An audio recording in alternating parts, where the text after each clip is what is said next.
છે એટલે આખું આવેદન પત્ર વાંચવાની જરૂર નથી, પણ બે પાંચ મુદ્દાઓ છે મૂક્યા એ હું તમને કહી દઉં કે એમાં આપણે એક એવો મુદ્દો મૂક્યો છે કે જો ઇકોઝોન થી સિંહને નુકસાન થતું હોય, ઇકોઝોન થી સિંહને નુકસાન થતું હોય તો પરમિટ આપીને કાયદેસર રીતે સિંહને ટ્રેકરો રોડ ઉપર લઈ આવે, સિંહને બતાવે, સિંહને ઘસડીને રોડ ઉપર લઈ આવે તો એનાથી પણ સિંહને નુકસાન થવું જોઈએ, એ બંધ કરવું જોઈએ।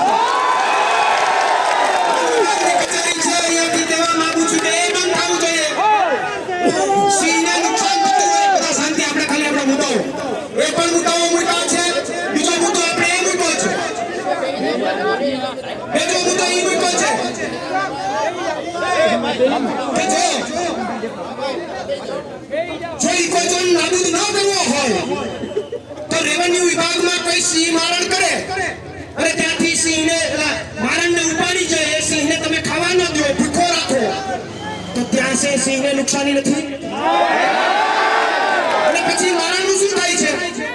એ મારણ લઈ આવી અને ક્યાં આપવામાં આવે છે?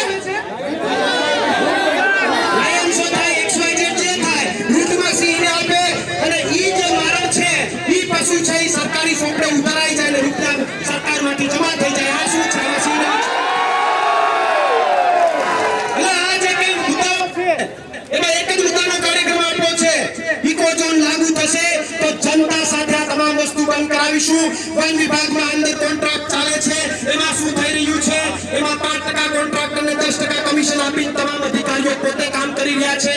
તમે ઘણું બધું સરકારી ચોપડે ચલાવી રહ્યા છો। જો ઇકોઝોન લાગુ પડશે તો એક બાજુ નુકસાની નથી, બીજી બાજુ પણ અમે બધું બંધ કરાવીશું।